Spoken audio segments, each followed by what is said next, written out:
युतीचा निर्णय झालाय, त्यामुळे आता सगळीकडे निवडणूक अर्ज भरायची धामधूम सुरू होणार आहे। पण निवडणूक अर्ज भरताना घरातल्या बाथरूमचा फोटो जोडण्याची जी निवडणूक आयोगाची सक्ती आहे, या सक्तीवर नाशिकमधल्या उमेदवारांनी नाराजी व्यक्त केली आहे। या निर्णयामुळे महिलांचा आणि एकूणच उमेदवारांचा अपमान झाल्याचा दावा केला जातोय।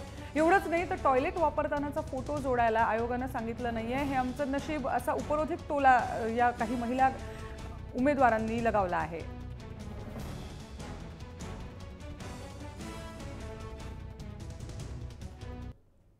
काल मी इथे प्रभागामध्ये प्रचार करत होते आणि मला घरून फोन आला की अर्जंट घरी या।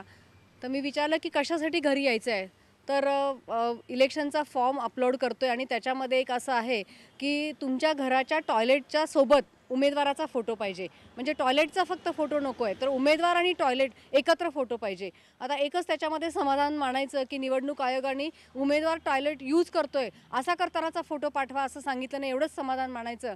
आणि मला असं वाटतं की आज महानगरपालिकेचे जेव्हा इलेक्शन्स असतात, हे काही ग्रामपंचायतीचे इलेक्शन्स नाही आहेत आणि घरामध्ये टॉयलेट नसणार असं होणं शक्य नाही आहे। तर हा निर्णय खरं तर तुगलकी निर्णय आहे आणि याच्यामुळे खरं तर हा उमेदवारांचा अपमान आहे असं मी समजते।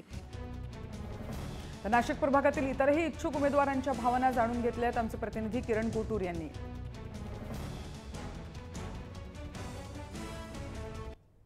आपल्या सोबत काही इथले कॅन्डिडेट्स आहेत इच्छुक। खरं तर शिवसेनेचे नेते आहेत विलास अण्णा शिंदे। अण्णा, अनेक वर्षापासून तुम्ही पक्षात काम करता आहे, अशा पद्धतीचा निर्णय खरं तर आयोगाकडून घेण्यात आलेला आहे, कितपत योग्य आहे असं वाटतं तुम्हाला? खरं तर आपण बघितलं तर आपण 21व्या शतकाकडे वाटचाल करत असताना सुद्धा या ठिकाणी हा जो काही निवडणूक आयोगाने निर्णय घेतला हा हास्यास्पद आहे। या ठिकाणी ज्यावेळेस उमेदवारी अर्जांची आपण उमेदवारी अर्ज भरतो त्यावेळेस शौचालयाचे दाखले वगैरे सगळ्या गोष्टी आपल्याकडनं भरून घेतल्या जातात आणि ज्यावेळेस आता असा निर्णय ज्यांनी फोटोसह करायचा ते फोटो आता हे शहर नाशिक महानगरपालिकेच्या निवडणूक आहे। नाशिक महानगरपालिकेचा मी उमेदवार आहे। या नाशिक महानगरपालिकेमध्ये प्रत्येक ठिकाणी प्रत्येक उमेदवाराकडून जर तुम्ही असे कागद घेता ते फोटो कसे देणार?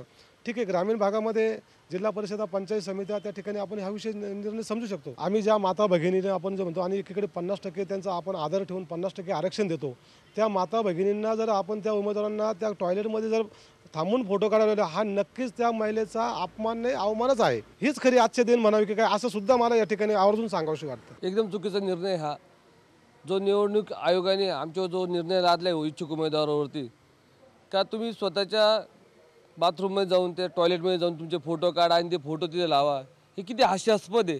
आम्ही काय एवढ्या थर्ड क्लास क्वालिटीचे बी लोक नाही आहेत, इथं सर्वसामान्य नागरिक आहे। प्रत्येकाची जो उमेदवार करणार आहे त्याच्याकडं घरामध्ये टॉयलेट राहणारच आहे, त्याची प्रत्येकाने NOC देणं भाग आहे। जर NOC देणार आहोत तर याचा अर्थ असाच आहे की घरामध्ये टॉयलेट आहे, फोटोची आवश्यकता नाही आहे। हा निर्णय 100% हास्यास्पद आहे। खरं तर हा जो निर्णय घेण्यात आलेला आहे निवडणूक आयोगाकडून हा हास्यास्पद आहे आणि चुकीचा निर्णय आहे असंच इच्छुक कॅन्डिडेट्सचं मत आहे। किरण कोटूर, जय महाराष्ट्र न्यूज, नाशिक।